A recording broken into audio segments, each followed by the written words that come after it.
guys, Desolator Magic here. Hey, YouTube just pulled their heads out of their ass and let us say the word coronavirus now. AKA the Big Dirty. AKA the Boomer Doom. AKA the First Horseman. Wait, was the first one war? Was it? I don't remember. Hold on, I gotta Wikipedia this. Okay, there's less agreement on that than I thought, it turns out. Anyway, I don't know if y'all have been out in public in the last 3 weeks, and I actually do seriously mean that. But the second anybody coughs or sneezes, we went from like last year, it's like, yep, that's the season, they should probably cover. Just like straight up, everybody within like 100 meters staring directly at the person with a glare that could just burn a hole through them, just straight up like, is Wayne Brady gonna have to choke a bitch? And then everybody's like, allergies, asthma, my girlfriend has dogs. And let me just comment on all the sudden prepper wannabes that, honestly, preppers like me have always made fun of. As we've seen, by we and by preppers, I mean disaster preparedness preppers, not end-of-the-world paranoid politically based doomsday prepping idiots. We get a tornado every 3 years in Wisconsin that wipes out the electrical grid for like 4 days in my area, so... We've had utility contamination. I've personally seen 2 boil orders where you cannot drink water coming out of the faucet without boiling it for a couple days because they had a contamination leak. I think I just made up that term and it makes no sense, but you guys know what I mean. But the funny thing is, whether people are prepared for a situation like that or not, everybody in Wisconsin is just super chill about it. Like, we all just like, oh, free time off of work, no electricity, no work, let's go. And then everybody grills out, everybody. Because, you know, 1, we're bored. 2, I mean, there ain't none to do inside with no electricity. 3, the fridge and freezer are turned off. So, like, guess what? You're cooking out. So whenever there's a massive regional disaster in Wisconsin, we basically just tailgate it, and everybody's super just chill and blah about it. There's a little bit of negotiating and fighting about generators. That's the worst I've seen. Everybody's just, like, chill about it. But then there's, like, you know, Hurricane Katrina events or, like, worldwide pandemic events. And all of a sudden, you gotta slide tackle the elderly to get, you know, a 4-pack of toilet paper. Because your dumbass was too lazy to have $10 worth of supplies sitting in your house just in case. So if you don't think shit's getting crazy, okay, let me just give you this little example from today. With my brother's current job, he quite often is up high. He was in like the hood part of Milwaukee, and they were doing a delivery at Walmart. You could see it from like where he was standing. And they had multiple armed guards delivering just like Walmart stuff. So apparently supply trucks are getting jacked. This is some GTA Mad Max shit right now. And I gotta say, I've heard the stories. We've all heard the stories. Some people are getting a little wild about this. They're doing stupid shit and panicking a little bit too much. The level of ignorance and disinformation is hitting a peak. And I am not referring to the whole, hey, go drink this toxic chemical. It'll cleanse your lungs. I'm not a doctor. Oh, hey, I heard from my friend's grandma's aunt's uncle's doctor who's a traditional medicine person in China using that ancient secrets, which ironically caused this, that if you put Pop Rocks, you put them in line and you snort them, that'll stop the virus. Like 1% of people are like, well, I mean, it can't hurt, which, by the way, yes, it can. People doing dumb shit, people selling fake cures, and I mean, what else is new? People panic buying some stupid shit. Why are people buying bottled water? What the hell do they think the virus is going to do to the water coming out of the faucet? That's like FEMA grid down, power outage, contamination, natural disaster shit, okay? Also, bottled water is heavy, large, annoying, and has an expiration date. So, I mean, yeah, that's the dumbass last second prepper wannabes who don't know what the hell they're doing because they don't have, you know, months of training and research into this. And us actual preppers make fun of them, as I had previously mentioned. I'm just like, hey, fun, helpful tip here. I found this in a fortune cookie. Give a man a bottle of water, he's not thirsty for a day. Give a man some directions to the camping aisle at Walmart where they have Sawyer water filters that can filter 1,000 gallons. He ain't gonna be thirsty for a while. So people getting dumb, okay? People getting real dumb. Some people. The overreactions are getting pretty weird, but I'm getting sick of the people saying, I'm healthy, I'm young, I'm gonna go outside. Cool, well, you could spread it to other people without even being symptomatic, and maybe those people aren't as young or healthy as you. What if, you know, they've been smoking for 10, 20 years? What if they're on chemo? What if they're old? I mean, you could carry it and literally kill people without realizing it. So people are like, I'm going to go outside anyway because I'm not afraid and this is all exaggerated and overblown. No, you're an idiot.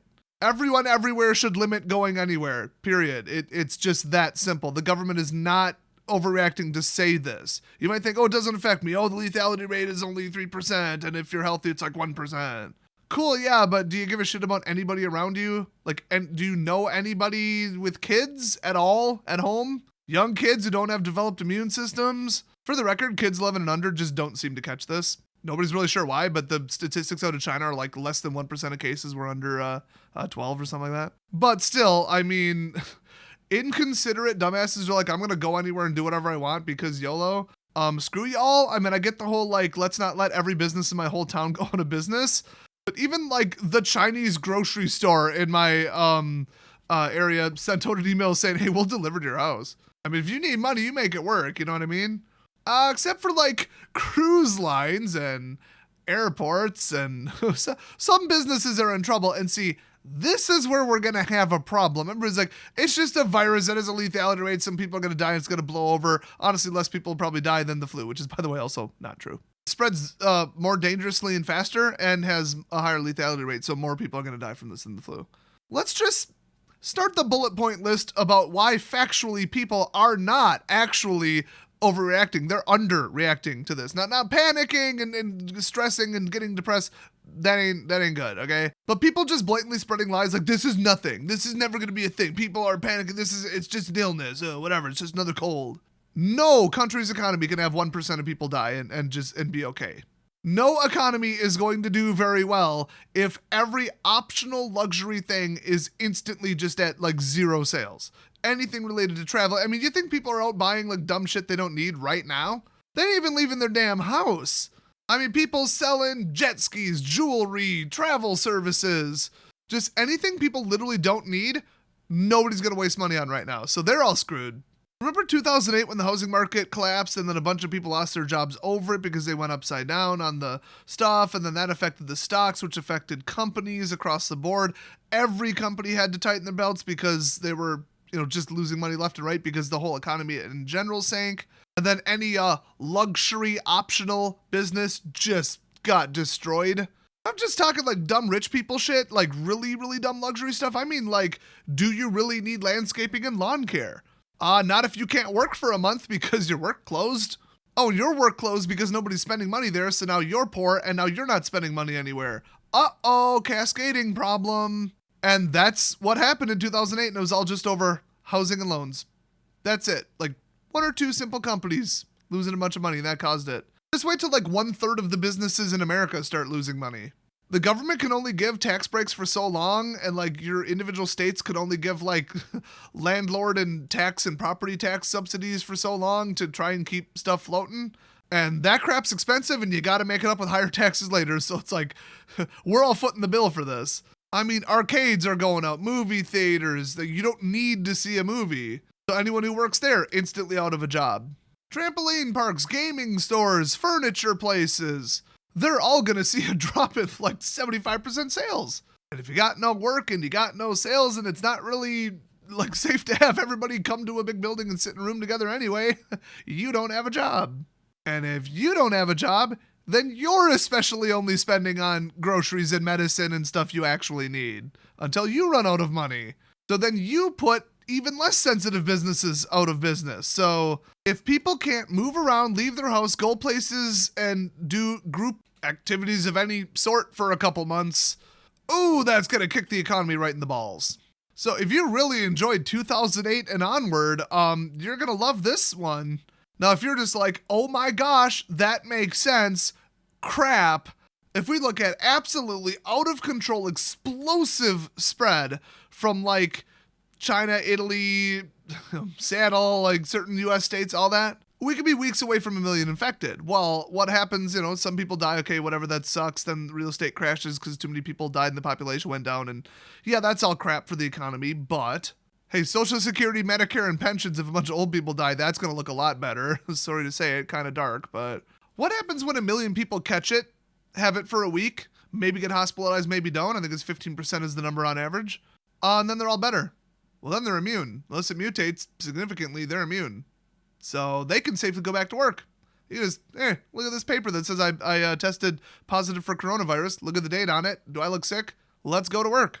Let's go shopping. Let's take advantage of those cheap-ass travel rates. Have you seen gas prices? Get in the car, hon. We're going on a vacation. We're going on a road trip, bitches. Let's go.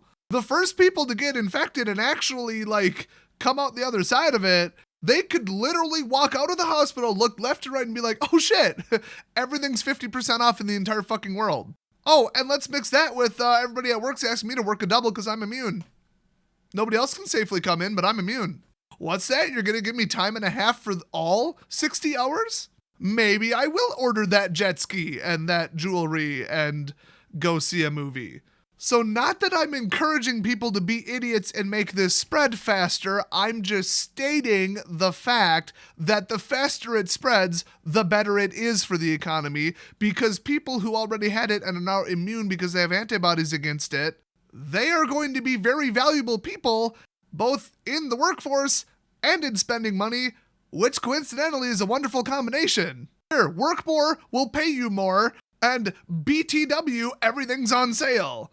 So at the unbelievable rate that this is spreading, as soon as a certain percentage of people are immune, we can just go back to everyday whatever, unless it mutates and comes back around again, but then maybe that won't happen twice. And I mean, with the flu, we've had the damn flu for hundreds of years. It mutates. It's at such a volume that it mutates, and just because you had the flu last year doesn't mean you're immune to this year's flu. That it's just too big. I am definitely worried about that.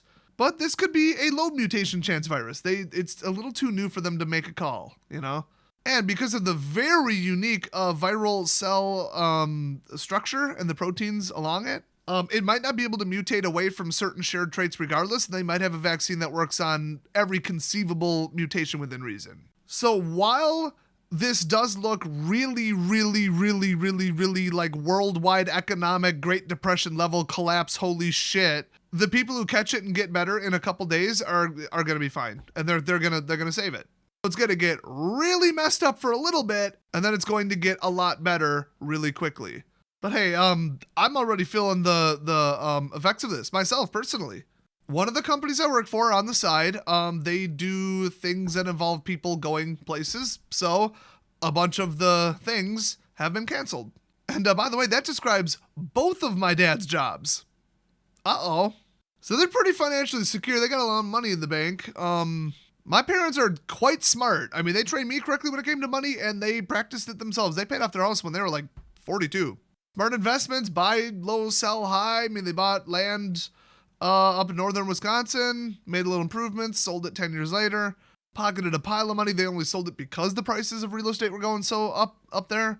I mean, they don't waste money on dumb shit. We never really went anywhere, so it's like, hey, good for them. Now they're kind of set right now. They have very little expenses. And my mom and dad are both basically self-employed. But yeah, we're seeing just contract after contract after contract getting canceled, delayed, canceled. I mean, it's like Thanos shows up to your door, snaps, and says, half your money's gone. Good luck. People who are a little bit dumber with their money or make less money than my parents, which, I mean, they're certainly not rich by any stretch. They're just smart, but, not everybody's as resilient as their current financial situation. You know what I mean? So there goes $1,000 to $2,000 out of my pocket because I'm one of their subcontractors. I have no idea when my other little side work that I work part-time is going to close. They're already talking about trying to switch to some kind of like remote services, which is a little weird considering what we do, but whatever. I mean, luckily for me, I don't need that job at all. I mean, I kind of do, but let's just say everybody from Discord knows why I really don't need that job now. I might have picked up a little bit of cash last weekend. By a little bit, I mean, let's just say I think $100 is a lot, and this is a lot with a lot more O's. Maybe some exclamation marks at the end there. Hey, speaking of that, if you're one of my supporters on Patreon, make sure your shipping address is correct. Might be sending out some cool stuff shortly. So just log in, make sure it's accurate, make sure that's where you actually live. See, I'm really glad that I got this YouTube gig, otherwise I would be absolutely screwed right now. So yeah, I feel bad for anybody who's out of work right now and is not getting paid time off. Hopefully within a month or two, everybody gets sick and gets over it. Also, I had been mentioning that I would be out of the country on like volunteer work thing. Just found out the meeting tonight that got canceled. We just can't confidently know that we'll get back into the country, and if we do, even asymptomatic people are allegedly being held at some places for 14 days. And there's rumors that in the next 2 weeks, they might just start shutting down airports, and half of our crew is from Seattle. So just is what it is. So that sucks. Because we know this place that we're going needs, well, especially right now, they need some supplies and crap. You can't get anything in this place. They don't have mail. They barely got internet. I mean, you can't FedEx some stuff there. You got to just like know a dude who knows a dude who's going down there. You know what I mean? It sucks because I speak the language. They need an electrical and computer specialist. That's me. And I was bringing some serious gear that they needed. Some stuff that you just cannot get in that country. It just fucking sucks. It really does. We're holding the tickets. I told him straight up, just forget everybody else. Forget the 14 people going. I'll go down there. I don't give a shit if I get quarantined. I'm going to lose my fucking ass on YouTube income because there's no internet there. I can't upload. But I'll just tell him, hey, I got fucking 10 carry-ons. 14 of our tickets were canceled. Deal with it. There's room on the plane. Get over it. And just like literally get off the plane, deliver it, send it to the people, and then just bail and come back. And if they want to quarantine me, whatever. Because as bad as it is here, you should see there. No matter how bad you think it is, you're sitting on your ass at home. Ooh, I'm unemployed for a couple weeks. I'm not getting paid. Poor me, I lose money. As you sit there with working internet, working utilities and power and access to medications in hospitals. Maybe, we'll see. Watching Netflix and playing video games. Oh, boo-hoo, I don't think it's quite as bad as, other places that have been hit by this. And the funny thing is, where we're going hasn't really been hit by it. It's just that shit daily life every single day. That's why I was going down there, to help out with that and deliver some stuff they need. So that sucks, but tentatively we'll be going in June. So I guess I won't be taking a couple weeks off, which is good because I know I would have missed Ikoria spoiler season, and I make triple the money when spoilers are out. So that would have been a financial kick in the balls, but pales in comparison to how much money I just made last weekend. So I'm just like, hey, you go out there, you do good stuff, you donate stuff to people, and the money comes back to you. That's how it works, guys. But yeah, everybody just stay home as much as you can and camp out till they make a vaccine, and then get in line. Although, the way they're rushing this one, might not be real safe. I mean, vaccines in general are safe, but when they rush it and don't have time to test it properly, I mean, like the polio vaccine and like MMR and stuff, you know how like long they've been in existence? They got that down, okay? New ones? I mean, look up what happened with the Lyme disease vaccine. Some of them gave you Lyme disease. Whoopsies, then they pulled it off the market. And it's because they rushed it. They didn't test it properly. So let's just say I won't be first in line because, I'd rather like elderly and shit get it anyway. But also they can be the guinea pigs. I mean, if they need it the most, they might as well be the ones that take the biggest risk. It actually makes sense, as rude as that seems. It's one of those lesser of two evils, less dangerous between the two kind of things. So I ain't going to be, camping out in front of a freaking CVS, trying to get a vaccine when there's like a 90-year-old person who survived cancer behind me. I ain't that guy. Also, I have a little bit of an anomaly with my lungs and the way they work.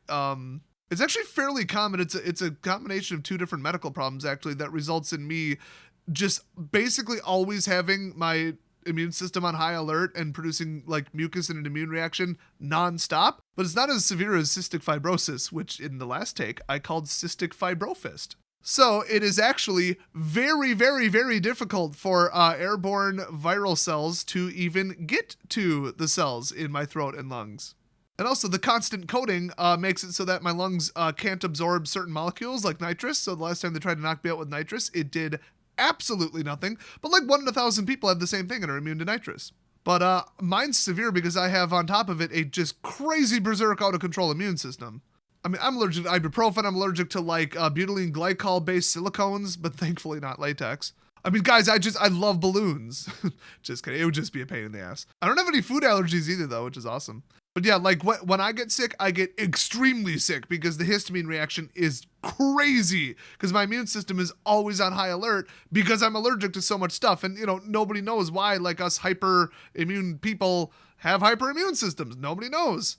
Like I'm allergic to dogs, cats, plants, anything living, mold, pollen, dust, everything sets me off. So I'm constantly in a high immune count state, which is actually kind of nice. That mixed with my mutant lungs makes it so I'm not exactly the most likely person to catch it. It's not like I've never had bronchitis, but I think I've had it twice in my entire life. Almost everything I've ever caught is like a touch thing. It's like, oh, I'm a dumbass and touch my nose while out in public and, now I've got a cold. Airborne stuff, I just don't catch it. So lucky me. However, if I do catch it, I am like the description that they put out for somebody who's going to have complications and go to the hospital. So I'll be staying home as much as possible. But yeah, now that I'm not going to be out of the country, if you don't hear from me for a couple days, it's because I am in the hospital. So that's just some more truth, facts, research, expert opinions, most of which are not like my own knowledge. It's, getting experts to know what they're talking about, like putting out articles and, formal government statements, that kind of stuff. Just figured I'd cram it all together into one video, helping people out, telling people to panic more and then less simultaneously. Anybody underplaying this is an ignorant idiot, and anybody overreacting to this is also an idiot. And anybody hoarding or panic buying, you're probably doing it wrong because you've been a prepper for like 2 days. But, as much as those people are getting demonized, all I'm seeing is people on Facebook, family members, friends, church groups, everybody saying, hey, anybody need this? I got some. I'll straight up just give you free toilet paper, free hand sanitizers. I bought it up because I didn't want to be without it. But now that I got double what I need, I'll just give it to friends and family for free. So not everybody's just a selfish hoarding asshole. I don't know if that's just a Wisconsin thing because we're all nice here and we're like that. But I'm seeing more the good side of it. The whole I'm set, I'm safe, I'm good. Take a breath. 3 seconds later, who needs this? Okay, that's what I'm seeing. So all the media is saying, oh, everybody's being an asshole. Look at this video. Look at this clip. Look at that. Yeah, it's a bunch of ghetto white trash assholes. Just selfish people with defective personalities that can barely function in society being assholes. And they're trying to make it look like everybody in America is being like that. That ain't real. That's just bullshit, all right? And let me just mention, as a little aside here, the one thing that really pisses me off is people saying, oh, we had SARS, and then we had Ebola, and then this and that, and this flu, and pig flu, and chicken flu, and the world's gonna die, and it's gonna spread everywhere, and then it didn't. So this must be overblown too. No. Asymptomatic spread, long incubation time. Those 2 nightmare scenarios did not apply to anything we've seen in the last 20 years, and if it did, they hopped on it quicker than China, who tried to cover it up and arrest doctors and threaten them for reporting on it. Those factors stopped it. It's the same thing that people say that pisses me off about Y2K. Everyone's like, oh, the media scared everybody and hyped everybody up because Y2K, all the computers are going to fail and all the systems are going to go down. And then nothing happened. I guess it was all exaggerated lies. No, us software engineers and programmers fucking fixed it in time. We worked nonstop like crazy game company levels of crunch 18-hour days to fix this shit so that everything didn't collapse. If we just sat back and said, yeah, we're f***ed, then everything would have collapsed. Nothing would have worked. Websites, government services, rails, power, everything would have gone down. It factually would have happened. People ran tests. They wound the clocks forward and, oh shit, it just crashed. Well, wow, we'd be out for months. At like insert name of important company / government agency here. I mean, we'd have no planes, no train, all that. That shit was factually going to happen. Utilities, anything that uses a computer could have been susceptible to it and was. Provably. It was provably true. And us programmers, I was like 11 at the time and I got my degree in programming in like 2007. But still, generally, us, in double quotes, programmers, fix the problem for you. You're welcome. And what do we get in return? Oh, Y2K was one big lie. Well, on behalf of World Health Organization workers in the UN that are on the ground fighting Ebola, fuck you. Fuck you, you ignorant asshole saying that all this shit was overblown and fake. No, it was a threat. Thank God they went down there and fixed it for you so it didn't come to America and kill you. But see, those pathogens, those outbreaks were containable. I mean, we're talking, if there's a swine flu, they killed like 100,000 pigs. They reimbursed the farmers. They sent government aid to the governments to reimburse them for it just so that it wouldn't spread to all the livestock and wipe out every pig that ever lived. I mean, look at what happened to bananas. They got absolutely worldwide f***ed because of an outbreak of some fungus or whatever that killed all the bananas, and it spread because people let it spread. Nobody did anything. And you might say, but Des, I just bought some bananas. Those aren't bananas. Actual bananas are virtually extinct. You're eating something completely different. Look it up. So every single one of these outbreaks were as serious as it was being reported, or it wouldn't have been reported as so. There's only so much resources to go around to fight global pandemics. So people on the ground risking their lives, doctors, volunteers, retired, National Guard people, they're over there making sure that the situation is contained. And some of them caught the disease and died during these outbreaks. But the only reason they were able to stop those, as opposed to coronavirus, which now seems a little bit more real to people than those other outbreaks in the past 20 years, is because people who could spread it were symptomatic. You could identify them, you could find them, you could track them. As soon as it spreads without symptoms and has a long incubation time, everybody in the world's got it. It's that simple. That's what's different this time around.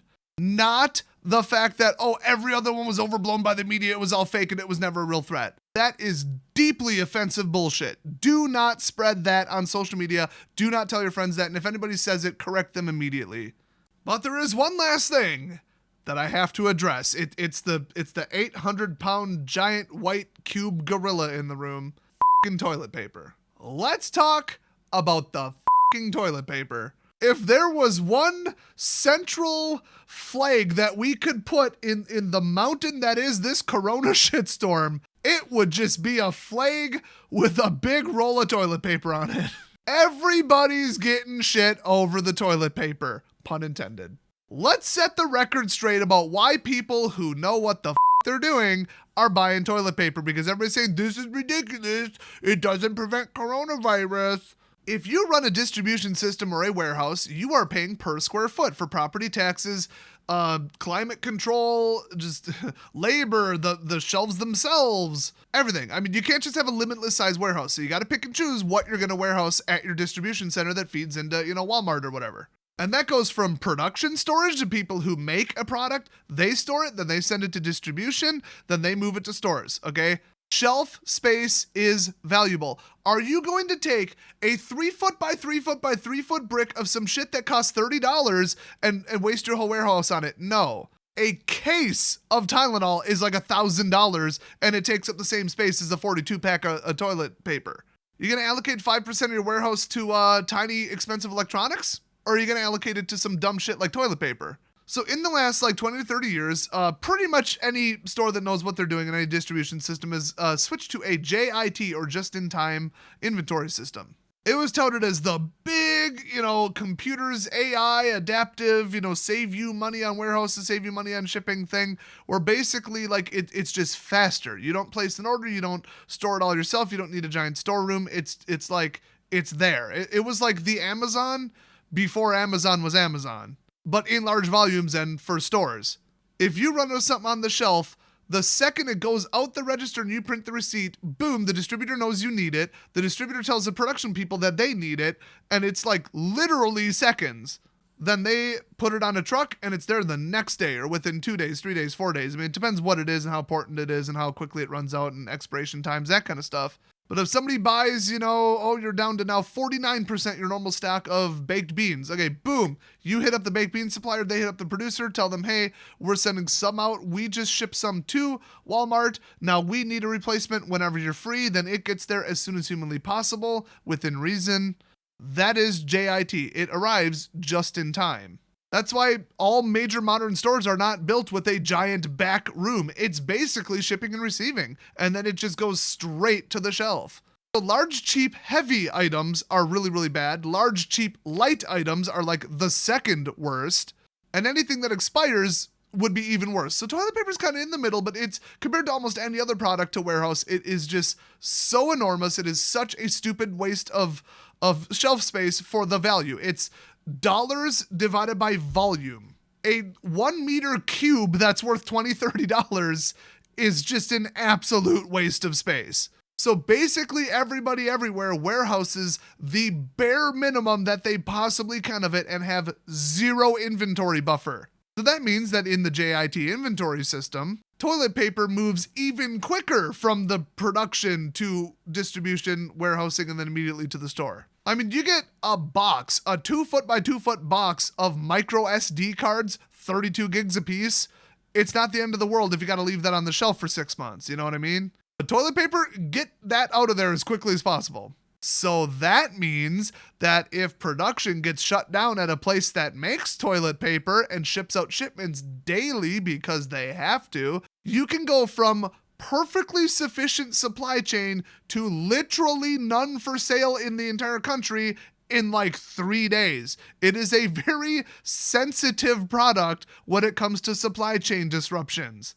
If you need AA batteries, some warehouses probably have them. They are very expensive compared to the volume they take up on the shelf, so they're there. They're sitting there as a buffer just in case. Also, they have a long shelf life. Also, they're heavy, so they're expensive to move, so they're cheaper to warehouse, all at once. So for a worldwide shortage on AA batteries to happen, you'd have to really mess with the supply for quite a while because there's just such a warehouse buffer sitting there. So people saying, wow, literally next week they might be completely out of toilet paper if the people who make toilet paper shut down their facilities because too many people tested positive for the virus, or because in their state they are not legally allowed to have 500 factory workers come and breathe the same air for the day. We out. That's it. No more toilet paper production for 1 month out of the year. 1/12 of the toilet paper that would be produced in the year is now not going out at all. So to all the people who rushed out and bought toilet paper, sorry to break it to you, everybody making fun of them, they're smarter than you. I would walk past whole displays of pallets of bottled water to get some toilet paper if I think something's about to go down. And there are quarantines, and there are people restrictions, and places are shutting down. That is actually realistically, factually happening. So if you're like, people buying toilet paper, they're buying a 10-year supply, they're so stupid, that's so dumb. No, it's not at all in any way. Now, people buying 30 years worth because, they want to scalp it or something, they're assholes. But like I said, for every asshole out there, there's 100 more people sitting on Facebook saying, okay, I actually seriously have enough. Does anybody actually need some? I'll give it to you at cost. I don't want to be a hoarding asshole. That's not me. That's not how I do things. And I just counted. This is literally 30 years worth. Maybe 20 if that new Indian restaurant opens up. But people buying like grid down level prepper stuff, that doesn't really apply to this. I know people are just kind of like, oh, wake up call. What if another thing happens that isn't viral? What if it is an earthquake, a hurricane, a tornado, EMP as if, a war, import boycott, shortage caused by Trump pissing off a country, one that sends us stuff we need. But like not even just a shortage, not even just an uncomfortable situation, but like an actual grid down scenario. We're talking like, hey, half the telephone poles just got taken out by a tornado. Whoops. People buying like shit like that right now, I mean, it's kind of dumb. You should spend your money on stuff that's more relevant to the situation right now. Like, good for you. Hooray. More preppers, more people being less dumb.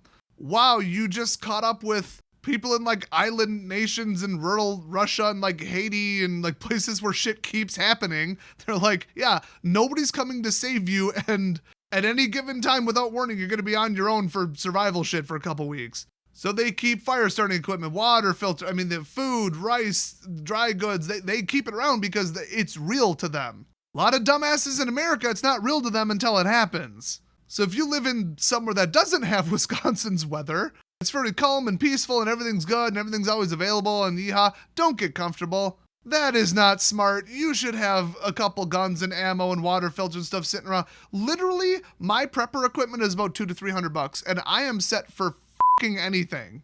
And $200 to $300 is a very high amount of my budget. But $23, go buy yourself an Opteka lithium polymer 1 to 2,000 charge cycles solar cell phone charger with battery bank. Get a $10 GPS unit that doesn't require a data connection at your pawn shop. I got a weather radio, $7.99 on sale. Battery powered, got long life lithium polymer batteries from Energizer, and a charger that happens to take micro USB, which I also have a solar panel for. That costs $20 because it's only 10 watts. I had a coupon, it's usually more. So your water filters, you can get them for $13 on Amazon. 1,000 gallons. Last time I bought 50 pounds of rice, it was $14. So while I do think those things are things that everybody should have, and I'm in agreement with, FEMA and like the Coast Guard and all governments everywhere who are telling people to be prepared for anything so that they don't have to come deliver shit to your irresponsible ass. Yeah, I don't think now's the right time to pick it up, but like, maybe you should wake up and get on that when this all blows over. Just saying. But everybody's like, I'm gonna buy bottled water and 30 pounds of dried cashews because coronavirus. I seriously doubt that the food supply will get disrupted. I don't think utilities like electric or water are going down anytime soon due to a pandemic. I think you gotta put your limited resources in the wrong categories here, because you watched one YouTube video about doomsday prepping, but at the same time, helps to have some tarps and paracord, you know what I mean? Just maybe not go out and buy it right now. If you don't, you're gonna die tomorrow. You know, people are getting a little wild over this. So that's my corona advice from somebody who has studied this for years and seen examples of what happens during conflicts, wartime shortages, other pandemics, quarantines, natural disasters, all that stuff, like real actual facts, people who have been there doing aid, Coast Guard people, international World Health Organization workers. I've seen interviews, I've seen documentaries. I'd say at this point, I'm pretty well versed on what to do when and what you need when and why, and where to get it and how to store it. If you're sitting on your ass home from work for a couple weeks, maybe go check that shit out. Not for right now, but for eventually, you know what I mean? Stop buying dumb shit. Go buy stuff you actually need, like hand sanitizer, disinfectant, liquid alcohol, toilet paper. There are real reasons to think it might not be in stores tomorrow. And I don't just mean because people are panic buying it. It's actual supply chain problems, and you actually might need those items right now for your daily life. In fact, fun little tip for y'all. If you made it this far into the video, you're obviously smart enough to be like, yes, knowledge, learning, give it to me, let's go. If you know about where most medications are made and how the supply chain works with that, let's just say if you have heartburn, you might want to go pick up some Zantac or whatever. If you need something a little more exotic than like Tylenol, you might want to fix them up. There hasn't been a run on it yet, but also nothing's coming out of China. And like trucks are getting stopped at the border of Canada and Mexico. There's a couple other items that, let's just say the supply chain's already in trouble. People just don't realize it unless they're already kind of in the know on this, but I don't want to be responsible for, even being accused of spreading a rumor that causes a run on something. So, research it yourself. Pick up what you think you might need, and I do mean need, not want, need. And hopefully we'll be talking about how 75% of people already got it, they're immune. Yeah, this is still a problem, but whatever. We're on the uptick. We're on the upswing. We're on the downhill.